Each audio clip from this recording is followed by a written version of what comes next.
Thank you for coming to hear Professor Carmelo Vazquez present his work. It's my great pleasure to have the chance to introduce him. He is our current president of IPA, the International Positive Psychology Association, and he is a professor of psychopathology at Universidad Complutense. I got my pronunciation lessons last night. I'm not as good as James Powelski on that. In Madrid. He's coming to us from Madrid. And he's also served as visiting professor at the University of California at San Diego and Harvard University. He's a leading scholar in clinical and positive psychology, and he's published more than 135 papers, peer-reviewed, top-ranked journals in our field. And he's currently combining clinical and experimental methods to investigate the role of positive emotions and positive cognitions in clinical psychology, as well as the efficacy of positive interventions for depression. And he is the co-author of several Spanish-language books on positive psychology, including Optimismo Inteligente. You can make the English translation, I think. Over the years, his work has been recognized by many different awards, including a Fulbright scholarship that he's used to work with Lauren Alloy at Northwestern University. And he also received an early career award from the Distinguished Scientific Contributions from the European Association of Psychological Assessment. One thing you need to know is that above and beyond his scholarship, Professor Vazquez has provided tremendous service to the field and also to the world. To the field, he's been associate editor of the British Journal of Clinical Psychology, president of the Spanish Society for Positive Psychology, and a leader in the European Network for Positive Psychology. And he was also part of the team that designed a module to assess well-being all over in every European country through the European Social Survey. As president of IPA, he has helped our association be more sustainably student-friendly and research-friendly so that we can attract and nourish the next generation of scientists working in these really important areas. Beyond academia, just to get to know him as a person a bit, you should know that he actively collaborates with Doctors Without Borders to take the best of what we know about positive psychology and resilience to help those medical staff who are working in emergency situations to be more resilient themselves. He is also active at the intersection of mental health, human rights, and political violence. And for the last 15 years, he has been co-director of a community action group that works with the nexus of these issues. So Carmelo is a very busy, busy man, but he doesn't simply study and apply positive psychology. He practices what he preaches. He lives it. He recently discovered the joys of singing in a chorus, and for instance, is currently training his voice to be a tenor. So because I value my friendship with Carmelo, I won't ask him to sing his presentation, but just know that he could.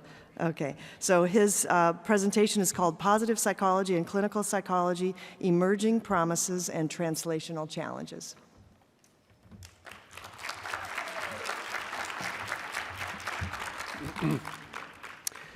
Thank you very much, Barb, for these kind words. And good morning, everyone. I'm very happy to speak on the stage of the fourth floor of this Congress. This conference is an incredible example of the strength and vitality of positive psychology, and a demonstration of its robustness and good health. Let's see how this works. Okay, I see positive psychology as a tree. It's a tree with many different branches. Positive psychology is a movement fueled by researchers and practitioners from many different backgrounds, disciplines, and even sensitivities. And it's a field that has grown very rapidly. In the last few years, we have seen a proliferation of websites, blogs, journals, academic books, national and international associations like the IPA, national initiatives to study well-being, and even master and doctorate programs to study and promote psychological well-being. That being said, we should all remember that the most important thing this tree needs to stand and grow is to have rigorous scientific roots. Some critics of the positive psychology movement have argued that what we do is flawed science, and at best we are simply conducting research on topics that are trivial or unworthy of being the object of a serious scientific discipline. I think that these criticisms are not fair. In this image, you can see a 17th century building, which is close to the Prado Museum in Madrid. And if you look closely, if you know Spanish, you can see on its frontispiece there is a motto that says, "Everything that is not tradition is plagiarism." Contrary to that assertion, I believe that in respect to positive psychology, our movement is bringing something new to the table. Although positive psychology is anchored in traditions of psychology, it has incorporated new lines of research and has broadened the scope of psychology in ways that were unthinkable even just a few years ago. One of my main goals for this presentation today is to expose you to some lines of research that in the field of clinical psychology are challenging our traditional view that only psychopathology and human suffering should be our primary considerations as clinical psychologists. My argument here is that positive psychology is continuing to increase the complexity of psychology in several important ways. First, by adopting new views on the definition of normality and abnormality. For instance, the idea of positive mental health is a valuable concept that incorporates aspects like optimism, resilience, and acceptance, which are necessary to define optimal functioning. Second, there are new concepts or constructs that are being incorporated into the corpus of research, like flow or psychological strengths, as well as old concepts deriving from the history of philosophy, like passion, for instance, that have been recently introduced in the mainstream of scientific research in positive psychology. Third, there is a burgeoning growth of promising interventions. I think that 20% of the published literature on positive psychology has to do with interventions, and Stuart Donaldson has reviewed the evidence. Based on positive psychology concepts and research that are opening some unexplored areas in the field of clinical psychology. And moreover, positive psychology is aware of the cultural and social differences that influence human behavior, which is an awareness that is not always at the forefront of research in psychology.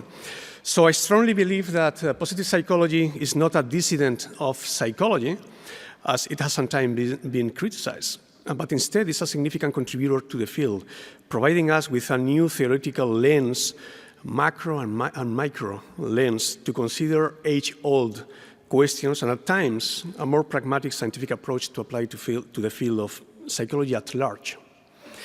However, it is critical that all these new initiatives are rooted in sound science in order for positive psychology to prosper. In the history of psychology, there have been a myriad of movements and schools of thought which always based on good intentions, although based on good intentions, faded away due to their lack of empirical support. We don't want this to happen in positive psychology, and therefore we have the responsibility of working hard to conduct good quality research in order to avoid the risk. Of course, the idea of making positive transformations to improve the general well-being of people, including people with mental problems, is not new in the history of science. Before going into the main topics of my talk, I would like to briefly comment on a historical movement that tried to change the field of interventions. Most of you probably recognize this drawing. Is the York Retreat, one of the hallmarks of a movement called moral treatment, a term coined by French physician Philippe Pinel in 1801. This 19th century institution was created by William Tuke, a tea merchant who wanted to improve the quality of care available to members of his local Quaker community who had mental problems. The idea behind this approach was to provide a therapy based on humanitarian principles. Unfortunately, this treatment, the moral treatment, collapsed after a few decades. Although it was driven by brilliant people with good intentions, like those of this slide, moral treatment was provided by laypersons and had no scientific grounds beyond the promoters' goodwill. Unfortunately, this lack of scientific support meant that the York Retreat and many other similar institutions lost their impetus and ultimately failed to provide a better treatment than the old regime psychiatric asylums. This is a sad story, but we should learn that a practice without a solid scientific foundation is condemned to disappear. So my proposal this morning is to emphasize the importance of supporting positive psychology with the best available scientific grounds and the best evidence-based practice available for positive psychology to survive. It has to be anchored in solid science. In this presentation, I will briefly present some of the research my group and I have conducted over the last several years based on the interplay between the field of positive psychology and psychopathology. We have tried to establish a translational dialogue between both fields based on the study of some basic processes like memory and attention. Translational research includes two consecutive areas of translation. The first one is related to the process of applying discoveries generated from basic science research to the development of trials in humans. And the second is the transformation of our findings from these human trials into practical applications that improve our existing methodologies and ultimately enhance human health and well-being. So translational research serves as the bridge between basic research and psychological interventions. The very idea of translation has become almost a cliché in contemporary biomedical research, but I will use it here to explore some pathways between basic and applied positive psychology, paying special attention to the connection between cognitive processes, ill-being, and well-being. As I just said, the idea of positive mental health is a powerful tool we can use to understand in a more comprehensive way psychopathology. Mental disorders are typically defined in terms of psychological distress, suffering, or disability. And of course, there is an abundance of data showing that mental disorders impose a severe burden in the lives of those who suffer them. For example, in that recent world-scale study, depression was found to have a higher economic, social, and psychological cost at any age than any other disorder. However, although there have been studies on disability and burden like this, less is known about the costs of mental disorders in terms of positive aspects of functioning and happiness. To illustrate that, imagine that an evil godmother, I don't know if they do the sixth, forces you to choose a mental disorder or a physical illness. Which one will you choose? Physical? Raise your hand. Who wants? Who will choose a psychological disorder? Nobody. Just one person, couple of persons. Well, your answer to this silly question may depend on the outcomes that you have in mind. Yet, if this outcome is life satisfaction, there is little doubt that mental disorders seem to impose a serious tax on people's life satisfaction. We conducted a national representative study in Spain with 3,000 interviews, asking participants whether or not they had a long list of physical and mental conditions. We found that compared to the life satisfaction scores of those who did not suffer from any physical or psychological condition, the reduction of life satisfaction due to physical illnesses was smaller than the reduction due to psychological disorders. And using Cohen's size effect, the impact of physical disorders was medium, whereas mental disorders were associated with a large size effect. This type of findings calls attention, again, to the need of seriously considering mental problems in designing public policies and establishing health priorities for citizens from a perspective that considers how to help them live fulfilling lives. Another example of how clinical concepts that were thought to be well understood have been reshaped by positive psychology is the case of trauma.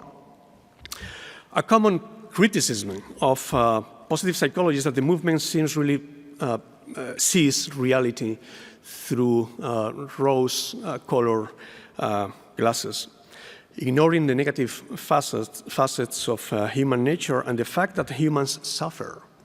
This is simply not true. The study of trauma is very important to shattering this myth about positive psychology. In fact, positive psychology and psychology in particular have helped us to understand normal human functioning, even optimal human functioning, by analyzing how human beings react under adversity. An exclusively pathological view of trauma prevailed for almost a century, from the last third of the 19th century, when the term trauma was coined, until the last decade of the 20th century. This approach focused on the negative consequences of traumatic events and was followed by a new series of studies on resilience, which showed that at least 9 out of 10 people experiencing a severe trauma do not develop PTSD. But going beyond resilience, the last wave of studies on trauma in the last decade have revealed that we often observe positive cognitive and emotional effects in such situations. In 2001, our team conducted a study for Doctors Without Borders, Holland, 3 months after a devastating earthquake had destroyed the central part of the country of El Salvador. That earthquake directly affected more than 50,000 people, killed more than 1,000 people. And we interviewed a random sample of 150 survivors who were living in shelters at that time about various aspects related to positive cognitions and emotions experienced during their stay at the camps.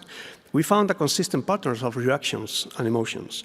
As you can see in this slide, at least 2/3 of our sample said that they were able to lend meaning to the experience, consider that they had effective personal coping mechanisms to deal with their emotional state, or believe that the events had produced some kind of positive learnings. And despite the painful circumstances, 72% of the refugees could recall some moments of happiness during the 3 months following the earthquake. Positive emotions have been found in many other challenging conditions or situations. For instance, we have conducted a longitudinal study on people who have suffered a myocardial infarction. We interviewed them within the first 3 days after the infarct, and then at 5 and 13 months. Even from the first few hours, these patients were fully aware of the seriousness of their condition, and despite that, as you can see here, during the first 3 days after the coronary episode, the intensity of patients' positive emotions was significantly higher than the intensity of negative emotions. And this difference remained constant at the second assessment at 5 months, and also, although it's not shown in this slide, at 13 months. So a relatively new aspect of trauma studies, in part driven by positive psychology, is the growing evidence that positive and negative emotions can coexist. This is extremely important to understand the nature of our complex reaction to adversity and can provide hints on prevention and treatment. There is even evidence that people can derive some benefits from adversity. In fact, positive changes after facing adversity have been described in various conditions: terrorist attacks, natural disasters, and medical illnesses, to name a few. In these studies, it has typically been found that over half of the individuals who experience a traumatic event report some degree of positive outcomes as a result.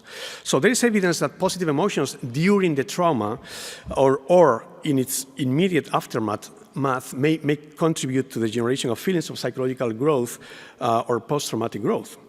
As an example of this type of research, we conducted a study on the general population in Madrid, after the March 11, 2004 terrorist attack by Al-Qaeda that took place in our city, killing 200 people.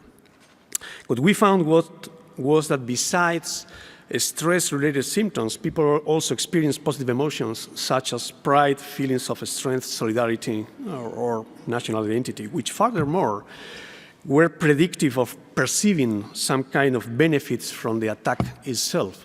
So the subjective experience of trauma is very complex, but research on positive emotions and cognitions is helping us to understand it and its associated pathways. We are learning to clarify these different pathways. An important question for the research is, okay, once a traumatic event is experienced, what are the types of processes that lead some people to feel a sense of growth and lead others to have continuous trauma-related symptoms? In February 2010, I'm sorry to talk about catastrophes all the time. Are we in a positive meeting? In February 2010, there was a very intense earthquake in Chile that was immediately followed by a tsunami with waves higher than 30 meters that devastated a significant part of the Chilean coast. The damage was immense, as it was one of the 8th most intense seismic events recorded in the history of humanity. Over 500,000 homes were severely damaged and nearly 2 million people were affected. Using a structural equation modeling, we have found that trauma and growth seem to have different pathways in a sample of 350 adult survivors who were interviewed 2 years after the event. Traumatic responses seem to be mediated by brooding or repetitive negative thoughts like, what have I done to deserve this? On the other hand, growth seems to be mediated by elaborate processes in which people ask themselves constructive questions about what happened, like, what am I learning from this catastrophe? So among other positive factors, different cognitive mechanisms in response to a traumatic experience may favor a positive or a negative outcome. Exploring which factors may lead to positive outcomes is important, as this could help us to design interventions to promote or enhance feelings of growth after facing difficult situations. Before going back to the topic of this presentation, the idea that we should take a translational approach in positive psychology, let me tell you a fascinating story. In 1906, a Spanish researcher, Santiago Ramón y Cajal, won the Nobel Prize of Medicine for describing for the first time the structure of neuron. 1 year before winning the award, he wrote the prologue of a book whose title was Positive Psychology. Wow. Positive Psychology, Psicología Positiva. This was probably the first time that these two words, positive and psychology, were put together in a publication, and what is more interesting, for the purpose of my talk today, the term positive was not related to hedonism or well-being, but instead to a positivist point of view of psychology. The book provided a review of psychological functions, memory, perception, attention, as an intrinsic part of the functioning of the brain. In other words, it was a pioneer book on closely related to the current idea of translational science. As part of a translational effort in psychology, 4 years ago, the National Institute of Mental Health launched the Research Domain Criteria, RDoC, with the goal of creating an alternative to the current classification systems of mental disorders, like the DSM-4, DSM-5, and so on, which have historically failed to provide valid diagnostic categories. I won't give you exact details of the new system that they have proposed to provide a structure to research and classification in psychopathology. Yet one of their main deliverables so far is a matrix of 5 large domains, which include units of behavior or function called constructs that have been shown to be associated with several disruptions of biological parameters, here represented in rows. The columns represent the various ways in which units of analysis can be used to analyze these constructs. So we can use studies based on genes, molecules, cells, circuits, and so on. In this way, any construct can be studied from a variety of perspectives, and the constructs can be studied against one another. Although the RDoC project has a strong biological base, bias perhaps, it is quite interesting that it dedicates a significant amount of importance to the role of positivity identifying it as one of the big domains to do psychological research on human functioning. As you can see in this slide, one of the 5 domains is labeled positive valence system. And it is on pair with a negative valence system, which one could think of as the basis of mental disorders. More specifically, the RDoc proposes 5 constructs under the positive valence system domain. These constructs involve processes related to the regulation and maintenance of approach behaviors, hedonic and reward responses, satisfaction, novelty, and reward learning. There is no doubt that the utilization of these positive valence systems can help shed light on our understanding of certain mental disorders, since it explores these disorders from a new lens, and therefore it's very good news for positive psychology that a system like the RDoc has included them as one of its key domains. In order to demonstrate the importance of these positive neurobiological systems, I'd like to tell you about a study my lab conducted in which we analyzed whether depression changes sensitivity to reward. In a series of lab studies, including some with mood induction procedures and others with diaries studying natural mood variations, we found that invariably, a sad mood decreased the sensitivity to reward, but not the sensitivity to punishment. This finding reinforces the idea that we need to integrate positive systems more deeply into our current models of problems like depression. Our understanding of well-being, both in normal healthy people and in people with mental disorders, has to incorporate basic research on cognitive and emotional processes. We are particularly interested in selective attention. Attention is linked to emotional and motivational factors and also to behavioral choices. In our lab, we study gaze as it is a direct measure of selective attention. Furthermore, gazes are not based on self-reports or in verbal measures, which may help to avoid some methodological biases found in using these measures. And on top of this, the links between gaze patterns and brain circuitry are very well known, allowing us to incorporate this research into current neuroscience. In particular, we study how participants gaze at emotional faces. Why faces? First of all, faces convey an impressive amount of emotional and communication components, and also are likely to initiate some emotional responses in viewers. Furthermore, viewers analyze emotional faces using both automatic and controlled processes, which are very relevant for inspection of the cognitive processes employed by these operations. And also, last but not least, there are available data sets, databases with normative data in terms of emotionality, valence, etc. So it has several advantages to use emotional faces as experimental stimuli.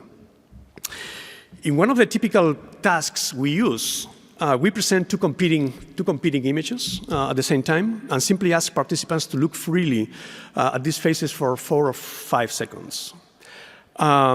In doing so, we gather information on the time spent on each image, the number of fixations, the trajectory of gazes, and so on. In a recent study, we have presented neutral faces paired with emotional faces, happy, sad, or angry.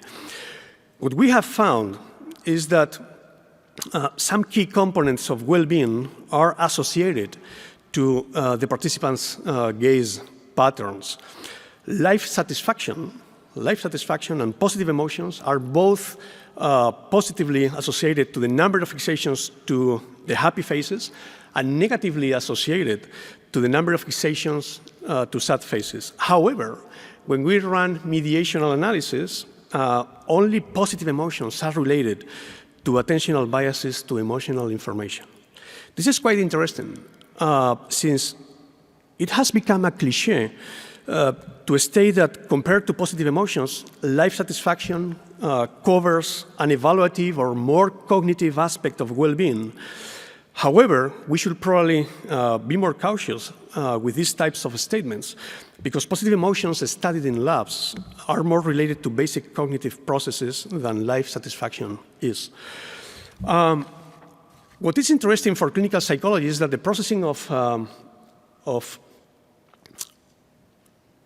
of happy and sad faces is related to participants' mental state.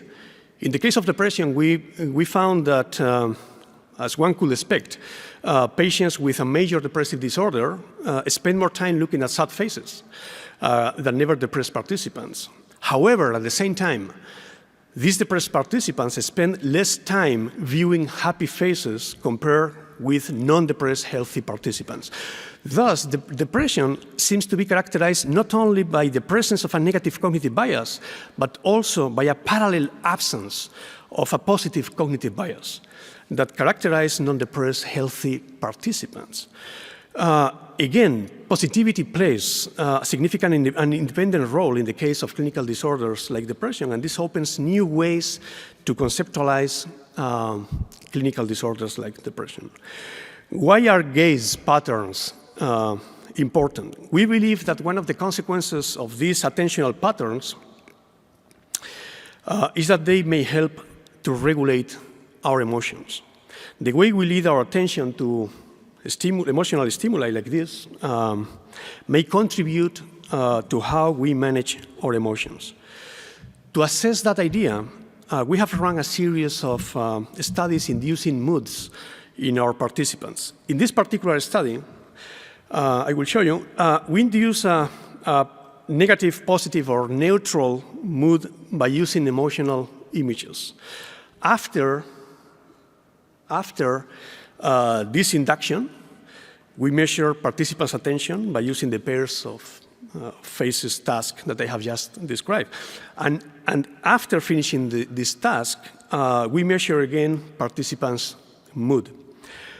As you can see in this slide, for participants with uninduced sad mood, here represented with a black line, the more time they spent, probably in an unconscious and automatic way, watching the happy faces, the less depressed they were.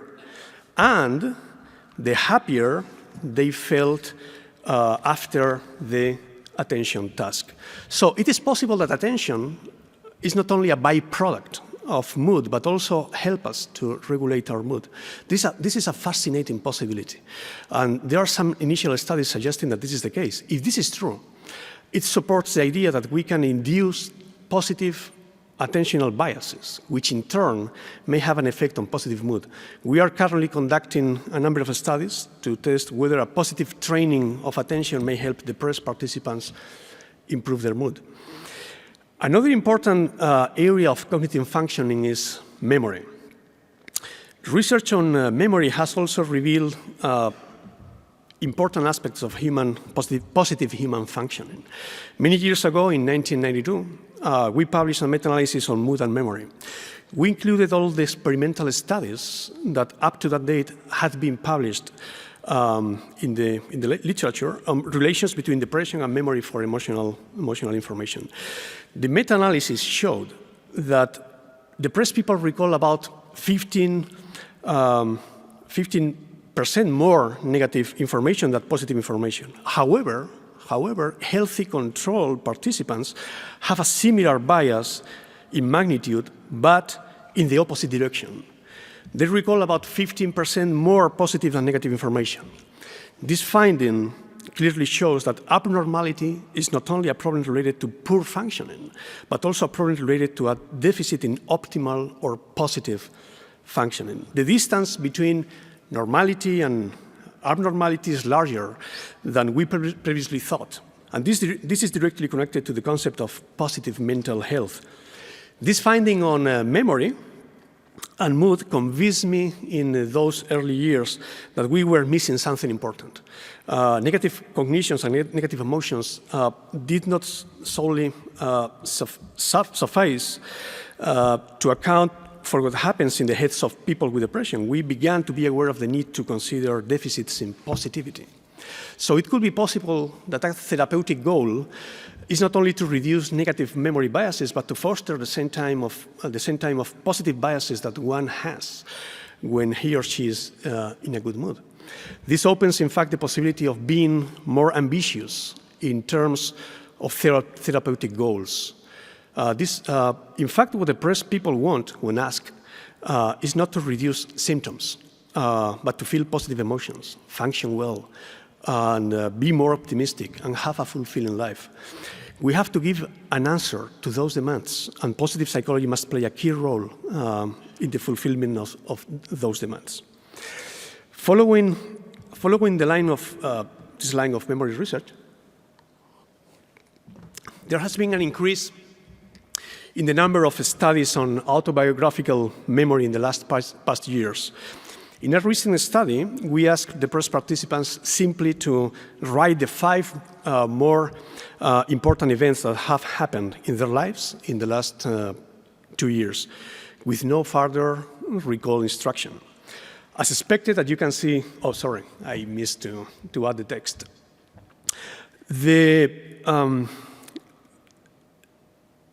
As expected, as I said in this, as you can see in this slide, depressed participants showed more abstract, generalized negative memories than never depressed participants. This is something that was already known.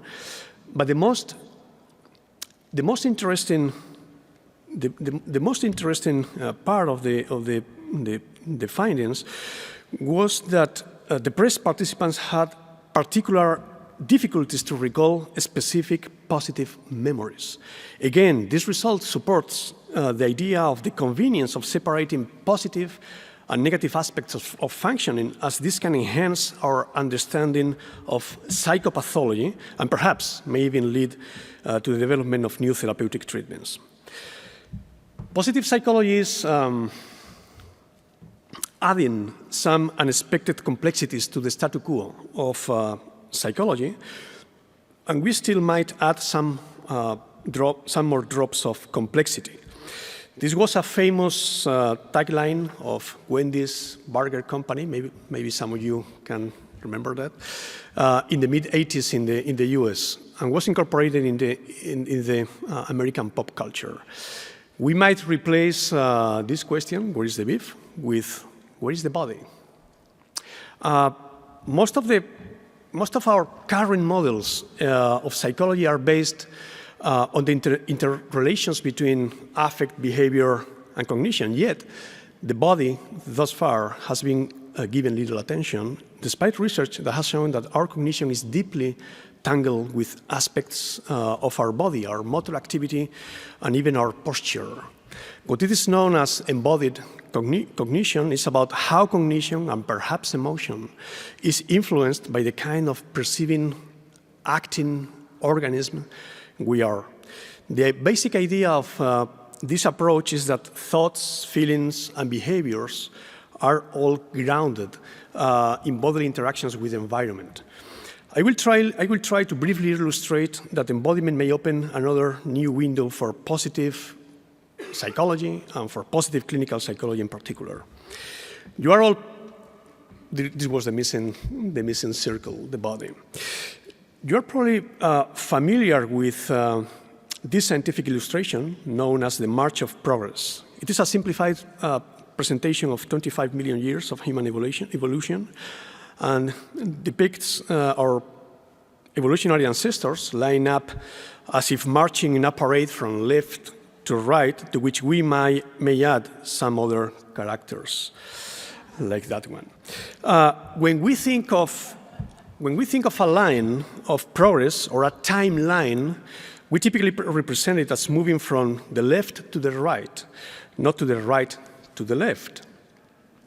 There are many examples of how our bodies, postures, or positions in space are deeply intertwined with our cognitive system. For instance, in this study, authors had participants either think about the past or the future, and then they measure postural sway. On average, in the past condition, people always headed backwards, and in the future condition, they headed forwards. Although the magnitude of the effect was rather small, the results support the idea that the common metaphors we employ in language about mental time travel are grounded in this sensory motor behavior. Other metaphors that are significant for positive psychology, having also studied, good things are up while bad things are down. Down there. Think of the heaven and the hell in the Christian imagery, for example. In our studies, using eye tracking methodologies, we typically use a random number between 1 and 10 to help participants to center their gaze at the beginning of each trial. We have found that when the number is low, 1, 2, or 3, the first gaze at the number, after the number has disappeared, is more likely to go to the left side of the screen, whereas when the number is high, 7, 8, or 9, participants are more likely to look at the right side of the screen in their first fixation. So there are some connections between motor behaviors and cognitive metaphors that are linked to shared beliefs. In our culture, the big is expected to be at the right side and the small at the left side. The future is in front of us and the past is behind us. God is up and the evil is down. Following this line of embodiment ideas, we have conducted a study to see if some movements could affect mood regulation in depression. In particular, we have used head movements. In our culture, nodding is associated to affirmation, whereas shaking is associated to negation. In other words, somehow nodding is related to acceptance and shaking to rejection. What we did was to induce a negative mood, in this case, asking our participants to listen to sad music while writing some personal autobiographical memories. Then, to facilitate the recovery, we asked them to watch 50 consecutive images with positive contents, like this kitten. Yet before each image was presented, each positive image was presented, participants were asked to look twice at the visual references, those green squares shown in this slide, placed around the screen. In the nodding condition, they had to look up and down, alternating between the two. Participants in the shaking condition were asked to look twice at the squares placed at their left and right. To hide the purpose of the research, the study was presented as an investigation of how directing foveal attention to peripheral regions may influence memory process. As you can see in this slide, what we found was that sad mood was persistent in participants who shook their hands, but not in those who nodded. So the act of nodding the head seemed to weaken the effect of depressive symptoms, improving participants' ability to regulate mood. Our findings suggest that movements could be implicitly associated to some positive or negative meanings that do not require any mental elaboration in the participants. This opens some lines of research to begin to understand the role of our bodies in sustaining or repairing our moods. And I do hope that there are more studies in this fascinating line of research for positive psychology. I'm convinced that the embodiment approach, an approach that some have considered as an underlying and unifying force in psychology, may enrich our current views on positive function. There is no doubt that the study of well-being is very complex and multifaceted. I have briefly reviewed a few areas in which basic science can contribute positive clinical psychology. As I said at the beginning of the story of my intervention, translational research involves building bridges between basic research and interventions, and positive psychology in the clinical field is bringing many different, and in some cases, radically new ways of intervention that have never been explored before. Different positive interventions based on psychological strengths like gratitude or positive emotions like savoring are being tested in clinical samples, and furthermore, a positive psychology perspective is leading to empirical positive changes in more traditional interventions. As an example of these new areas, charities such as the Make-A-Wish Foundation work to provide magical gifts and experiences to children who are living with life-threatening and often terminal conditions. Recently, we have shown that these positive interventions in natural environments have significant effects on the well-being of the children who receive them. We recruited 100 families and children who were involved in a wish granting program and measured well-being, psychological strengths, and clinical outcomes. We found that life satisfaction, positive emotions, and love improve after having a wish granted, and these effects lasted several weeks after this intervention. Furthermore, children reported lower levels of nausea after receiving their wish than those in the waiting list comparison groups. Fathers and mothers also reported some significant changes in their emotional state, but also on aspects as important as their belief that they live in a just world. In this case, we have evidence that minor interventions may have lasting effects that, in the case of these families, may create virtuous upward spirals.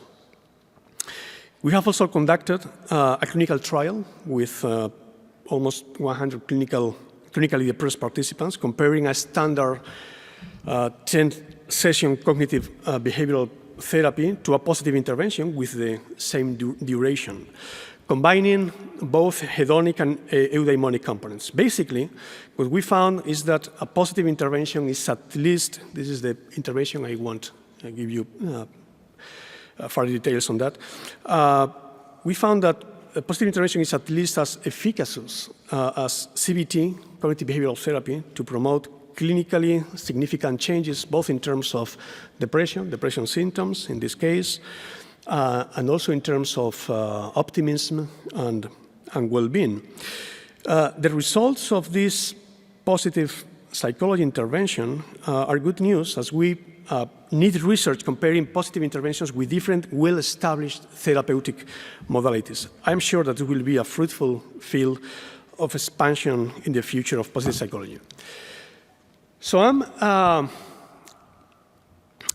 certain that some of the knowledge we are producing on the basic research of positive emotions, the conditions to get healthy organizations or positive psychology interventions in the clinical field, have the potential to be truly transformative for human health.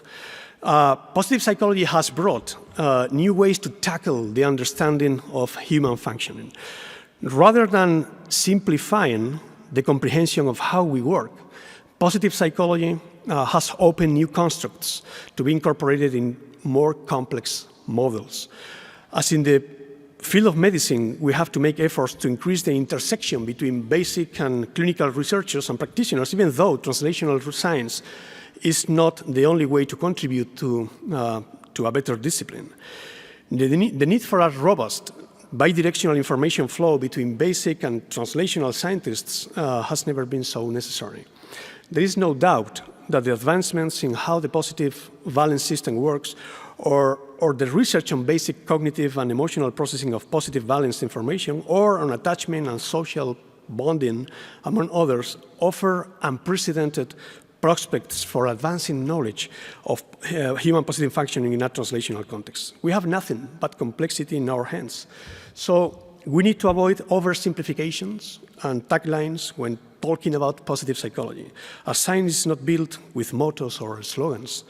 We also must defend ourselves from unconditional supporters, or from those who want to buy ideas at any cost, and also from sellers of oversimplified ideas. All this goes against the gradual and incremental pace of knowledge that is at the heart of science. Yet we must be all assured that we are contributing to something unique that is helping to shape psychology as we know it. Whatever the fate of positive psychology will be, its contributions are already at a point of no return. And last but not least, we in positive psychology are dealing with some of the best aspects of human nature, which is a blessing.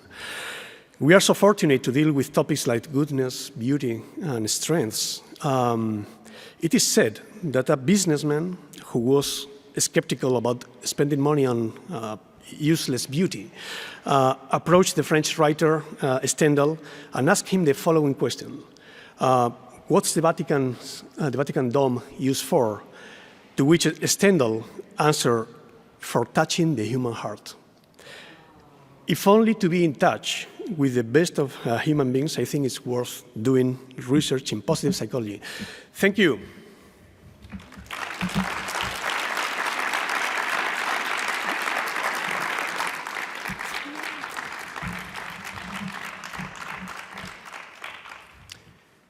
Any question?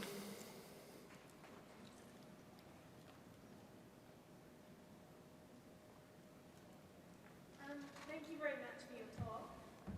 You mentioned that those with depression might focus on negative faces.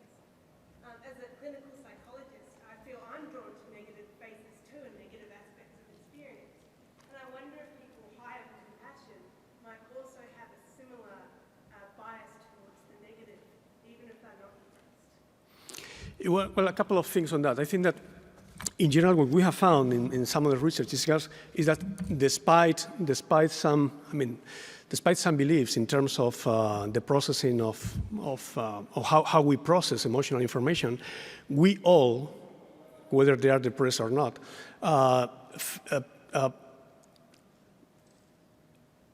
automatically tend to pay attention to positive faces.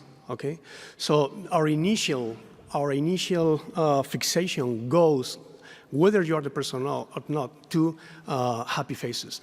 The main difference between depressed people and non-depressed people is that you spend more time, much more time, paying attention to the negative side. And we want to know, in this clinical study I show you, in the last one with 100 patients, we have pre-post measures of attentional biases and attentional patterns. So we haven't analyzed the data yet, so we don't know what's the change after a clinical change, whether there are some significant changes in the visual patterns after people's mood change. So in the next future, we will be able to provide a very precise response on whether or not these are good markers of clinical change. Hi. I'd like to know how you work with patients, depression patients in clinical with memories and improve these memories for good memories. Can you give us an example? There are a couple of, there is a fascinating new line of research on how to modify cognitive biases. Especially in the field of anxiety. In depression, we don't have as much research as in the field of anxiety on how to modify or how to try to modify cognitive biases like attention or memory. There is a good procedure called the